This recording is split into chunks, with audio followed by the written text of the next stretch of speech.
Get this and get it straight. Crime is a sucker's road, and those who travel it wind up in the gut of the prison of the grave. There's no other end. But they never learn.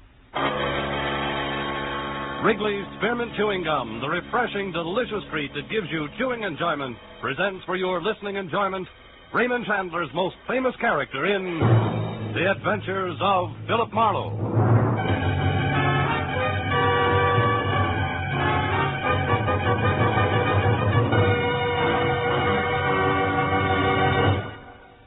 To make every day more enjoyable, treat yourself often to refreshing, delicious Wrigley's Spearmint Chewing Gum. Here's a taste treat you can enjoy indoors, outdoors, at work, or at play. The cool, long-lasting mint flavor refreshes you.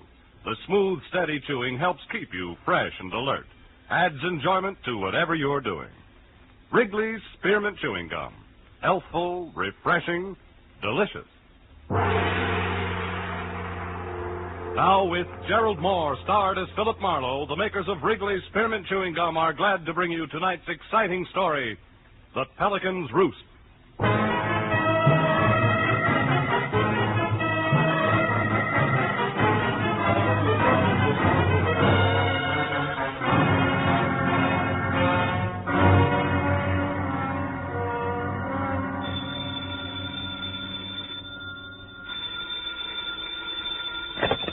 Hello, Marlowe speaking. Well, thank heaven you're home tonight.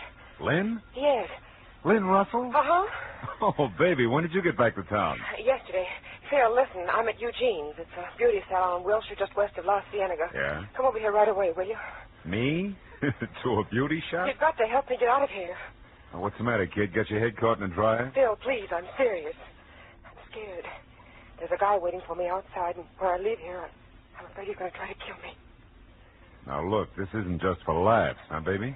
Phil, this time I'm not fooling. This man's crazy. His name's Ward Erling. I had a few dates with him once. He was in an accident 3 months ago, just before I left on my cruise. He's supposed to be in the hospital right now, but he isn't. He's here, just waiting for me to leave. Yeah, but Lynn, Look, I'm not asking a favor, Phil. I'm hiring you. Okay, baby, it'll take me 15 minutes to get there. Oh, thanks, Phil. I'll wait till I see you walk by.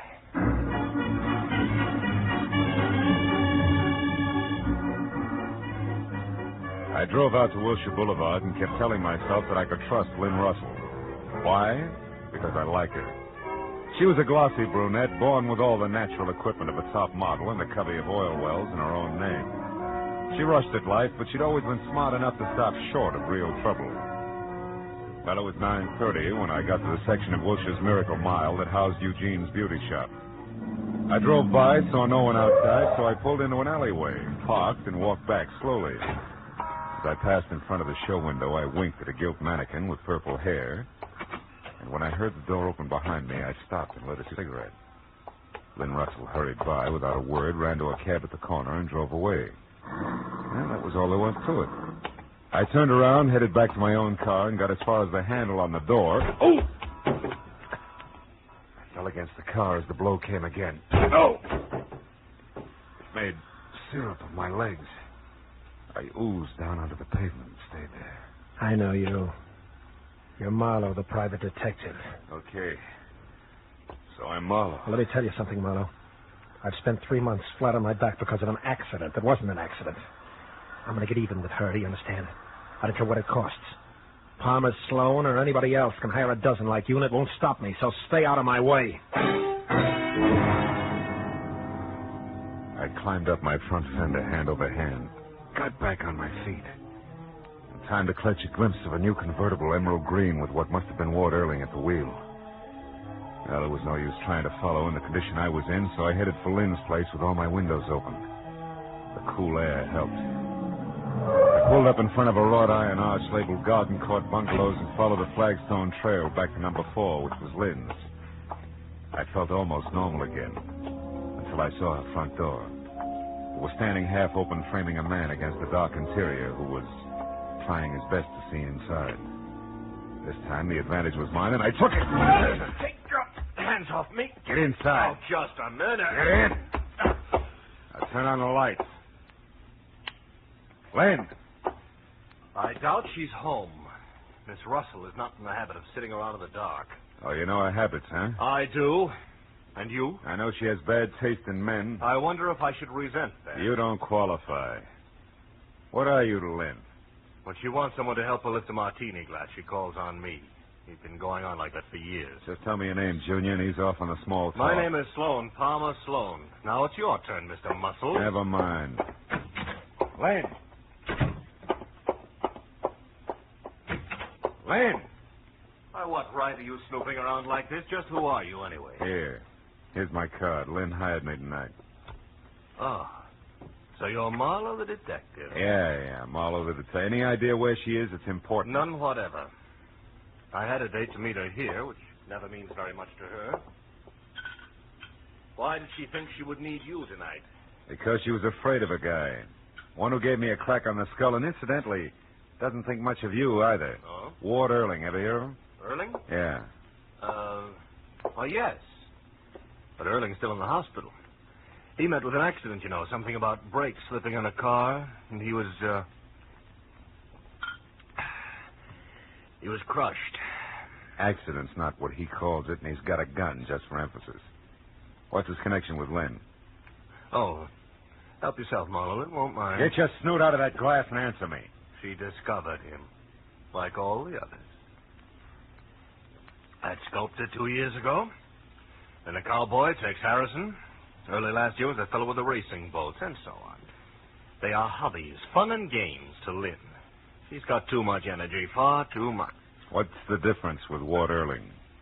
Well, he fell in love with her. Oh. It was charming. And then he wouldn't be brushed off, told off, or bought off. She tried them all. So? She left.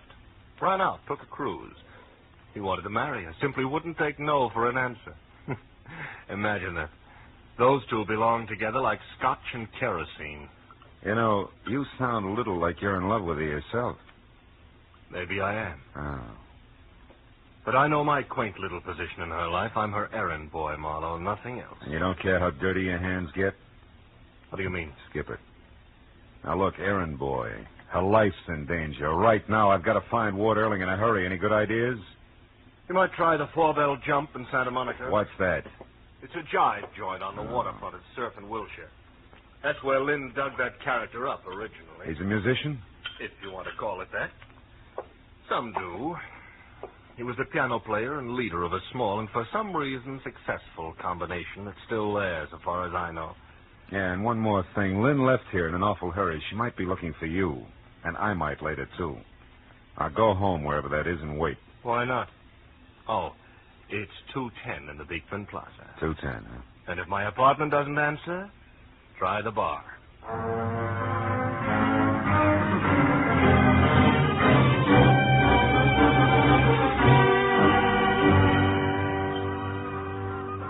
When I pulled onto the parking lot at the 4-bell jump, the first thing I saw was the nose of the emerald green car Erling had been driving peeking out from the side of a building. I checked it and found out it was registered to one William Freeman. Now, that meant nothing, so my next stop had to be inside. The club was a low-ceiling mixture of dusty fishnets, the smell of bad bar whiskey, and noise.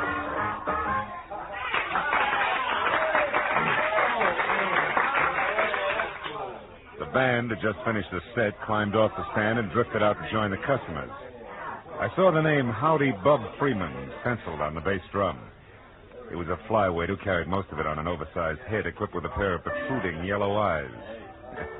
Stuck out even further when I followed him out into a back room. Hey, Bub. Yeah? That your car on the side, the green one? Yeah, it's brand new. Nice, huh? Too nice to loan out. Better come again. Where's Ward Erling? I thought he was the piano man here. Ward, he used to be. He's in the hospital now. Had a bad accident a while back. Who says it was an accident? What? It was an accident. I say so. Of course it was. I saw it. The brake slipped in his car. It rolled down an incline, pinned him against the wall. That's so. Who says he's in the hospital? I do. Hey, look, what's your grift? You're a liar, Bub. Erling borrowed your car tonight. Man, you're dragging me. I'll see you around. Come back here.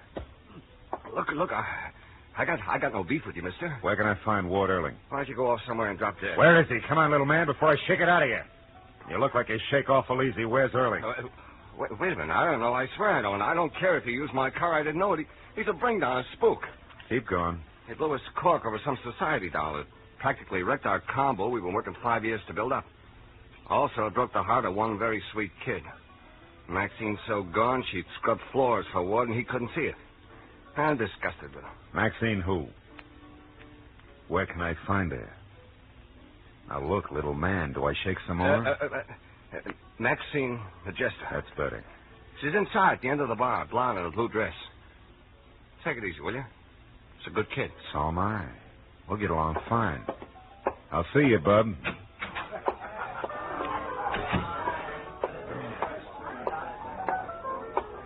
And what'll it be for you, mister? Scotch. Oh, that one's taken. Lady will be right back. Oh, I'm sorry. Water or soda? Water. Thanks. There you go. Thanks.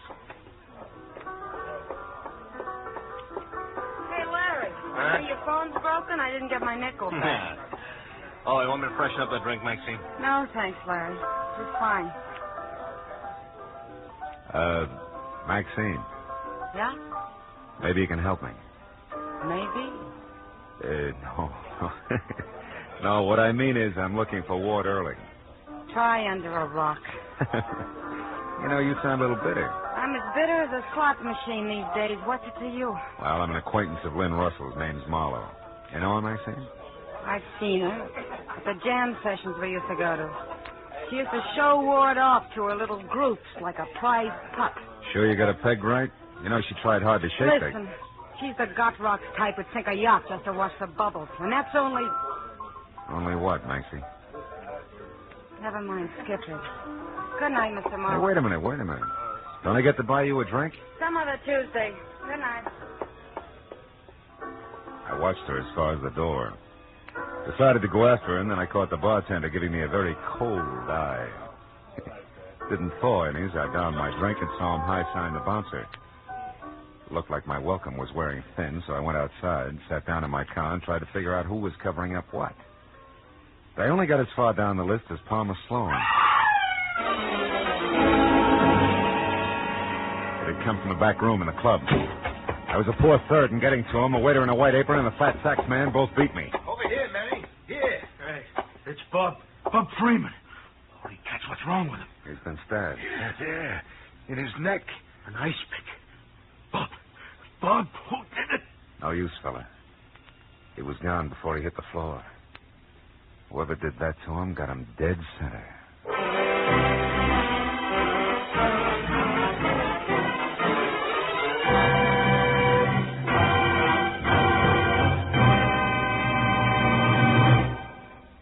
To make every day more enjoyable, treat yourself often to refreshing, delicious Wrigley's Spearmint Chewing Gum. The lively, full-bodied, real mint flavor cools your mouth, moistens your throat, freshens your taste.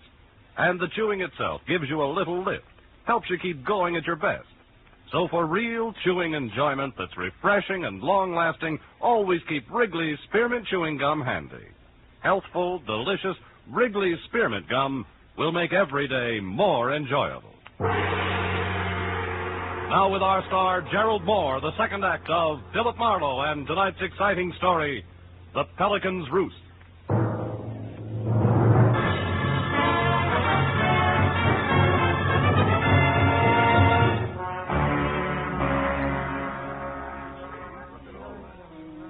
Howdy Bub Freeman was face down and dead. The ice pick that had killed him pointed straight up, rigid like an accusing finger.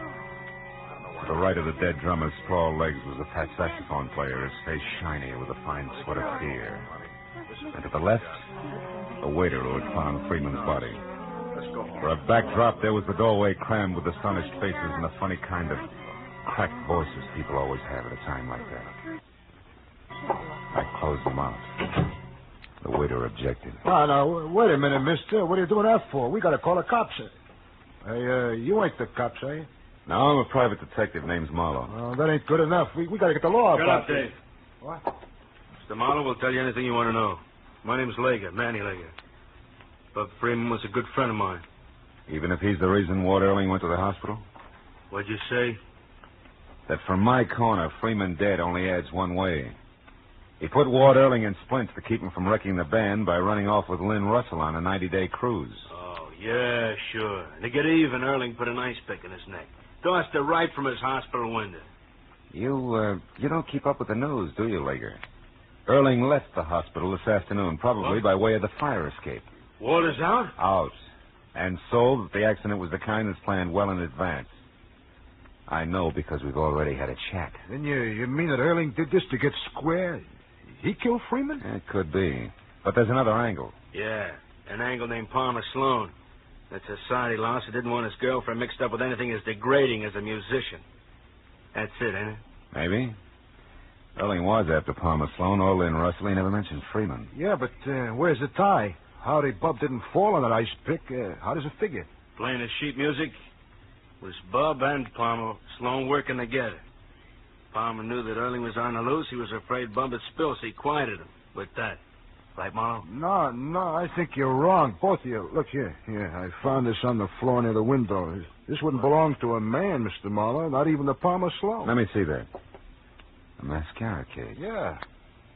Could be the very personal property of Lynn Russell. Yeah. Her and a couple of million other dolls. You can't hang her on that. Every gal carries mascara. Hold it, will you, Lager? There's a trade name on this case. Eugene, Wilshire Boulevard, Beverly Hills. So what's that prove? May prove you wrong, Lager. I'll see you, boys.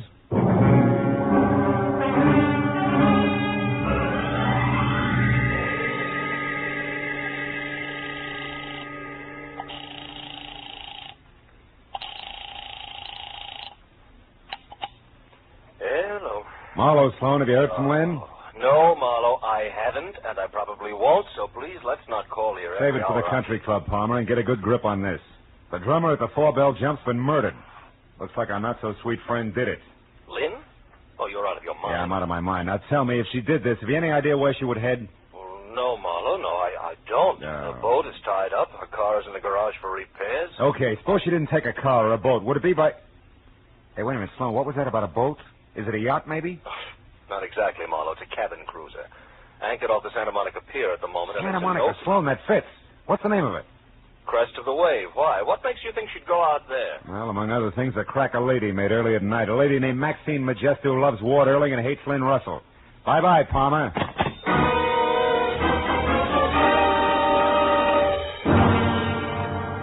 I made it to the fog-veiled Santa Monica Pier in less than 10 minutes. Then was another 5 getting out to the breakwater that joined the end at right angles to form a protecting L for the 50-yard boats moored within. Boats that ran from the kind of sleek yachts that good girls stay away from to a leaky rowboat with a rusted outboard labeled Faithless. And all were moored in a series of slips connected up front by a narrow, wet catwalk that did not have a guardrail. Except for a quiet old man with his pipe and pass, the end of the pier was deserted. No light showed on any of the boats. When I'd gone along the catwalk as far as the crest of the wave, a neat chrome-finished 50-footer, I had a clammy, uncomfortable feeling that said I was too late. But that disappeared in the next minute when I spotted Maxine Majesto standing alone on deck, her blonde hair damp and flat to her drawn, glistening face. A face that didn't brighten at the sight of me.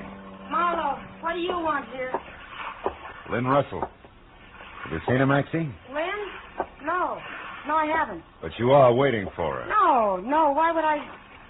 You mean you always come out here nights?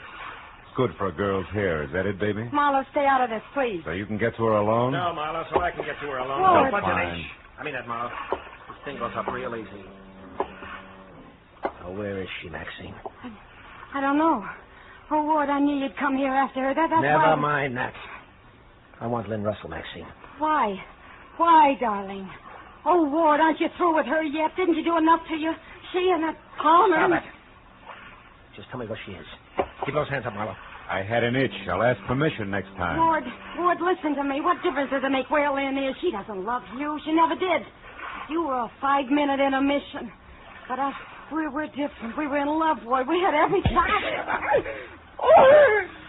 I'm only after one thing, Maxine. Now, where is she? Ward, please forget her. Come here. My arm. I'm gonna break it unless you tell me what I want to know. The guy who runs the hamburger joint the other side of the pier saw her here, Maxine. Now, for the last time, where is she? All right, stop it. Pelicans, roost.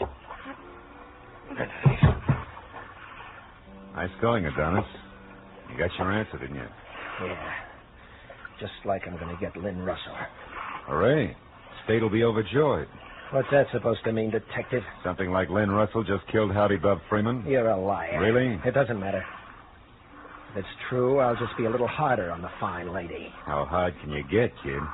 Hard enough. Oh!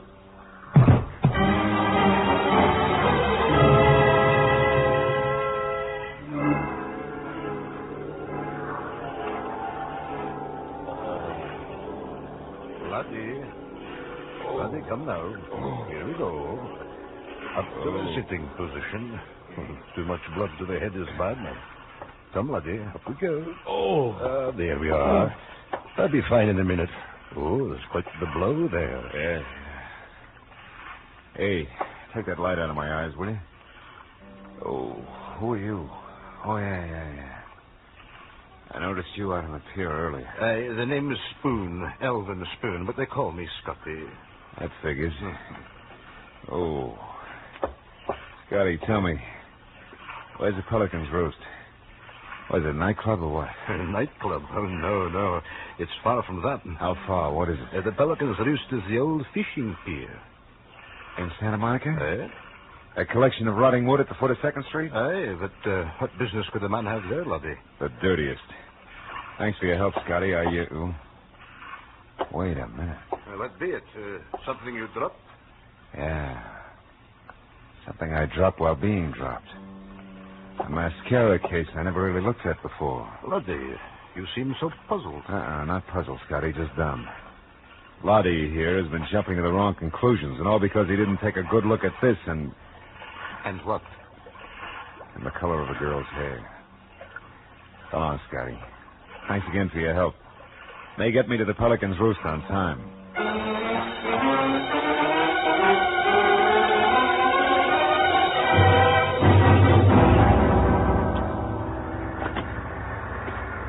The nickname for the cockeyed assortment of barnacled pilings that complained with every surge of the sea and complained again with the undertow that always followed was no misnomer. At least 1,000 sleeping pelicans called it home. Now as I moved out along the splintered, lopsided boards that here and there gave way, I tried to be careful. Not to wake too many of the birds and stir them to flight, because that would give me away. But the heavy, clinging fog and the waves crashing over the jagged, jutting rocks below were on my side. I made it out to within 20 yards of the end of the pier without being seen. There I slipped my .38 out of my shoulder holster and went forward, a slow foot at a time, until I saw Lynn Russell. Alive and alone, huddled near a slick, oily piling, a face in her hands, a body trembling with her tears. What I didn't see was the man who had come up beside me and taken aim. How dumb can one man get, Marlowe? Beating on the sidewalk, a beating on the boat, and now this. Third time's a charm, Adonis, haven't you heard? Oh, Phil. Phil, your hand, it must hurt terribly. Don't waste your sympathy, Lynn. The gentleman here thinks you're a killer. He thinks you knocked off Howdy Bub Freeman because you and Bub planned my accident, and you were worried about Bub talking too much. Phil, how could you believe that? Oh, it was real easy, Lynn. You had the motive, and that plus a box of mascara that came from your beauty shop just about sold me. I don't understand. What about the mascara? Well, it was found near Freeman's body. It wasn't until a few minutes ago that I found something else. The mascara is brown, and that fits a blonde, not a brunette. What are you trying to say, Marlowe? My guess is that Maxine Majesta's that blonde. She happens to use the same brand as you, Lynn. It's a good guess, Marlowe. Maxine. Swell guess. I did kill Bub. We both planned your accident, Ward. Bud because he didn't want you two work so hard for him. I because I stabbed you in the hospital and with her. Stay back, Maxine. He has a gun. So do I, but I'm still ahead. You see, Marlowe, I got here before you did. I've been watching them. He had all the chance in the world to shoot, but he didn't, and that's why you only got shot in the hand. He's not a killer. He only has a killer's temper. And he just learned that revenge is hollow unless you are a killer. Don't, Maxine. Shut up, both of you. You killed Bub. Yes, I did. He was afraid you'd find out everything. He thought his only chance was to tell you what we did and put the blame heavy on me. You scum. You put me in the hospital, nearly killed me, just to keep me for yourself. Yeah. For love. Stupid, wasn't I, Ward? Selfish. And I lost. But if I can't have you, nobody...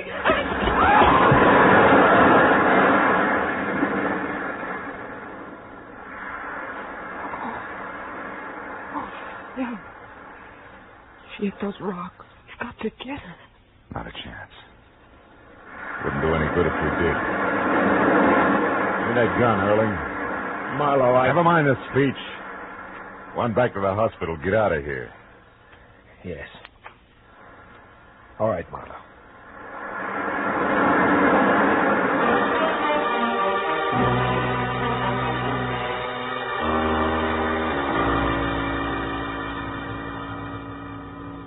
It was midnight when I called the Santa Monica police, and when all the paperwork was done, it was 3 in the a.m.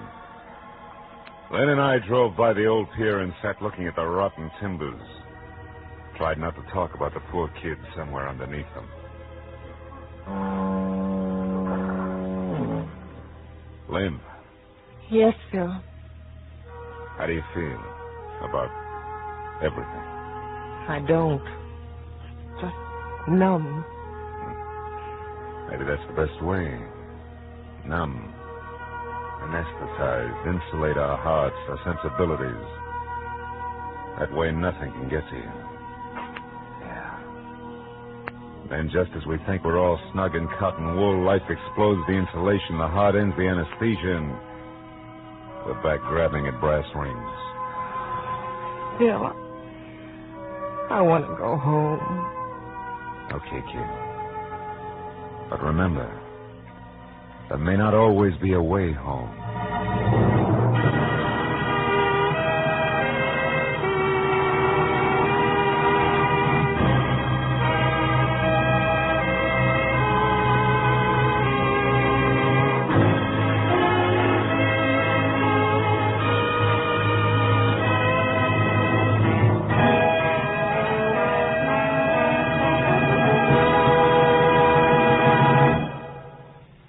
Remember, friends, to make every day more enjoyable, treat yourself often to refreshing, delicious Wrigley's Spearmint Chewing Gum. There's lots of cooling, real mint flavor in every stick. And chewing Wrigley's Spearmint helps keep you feeling fresh and alert. You feel better, work better, get more fun out of doing things. So indoors, outdoors, wherever you go, keep some healthful, refreshing Wrigley's Spearmint Chewing Gum handy. To make every day more enjoyable, treat yourself often to delicious Wrigley's Spearmint Chewing Gum.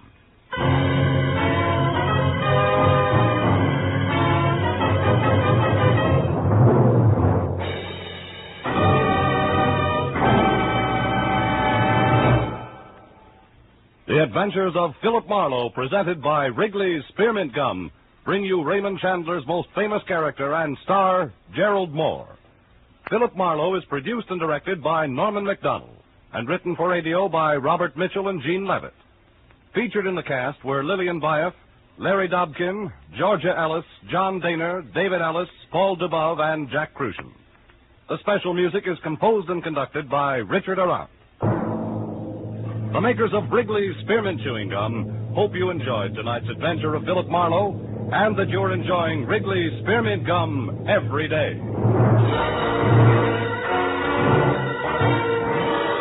We invite you to be with us next week when Philip Marlowe says... This time it was a big city, dirty from a trigger-fisted thug in yellow suede shoes.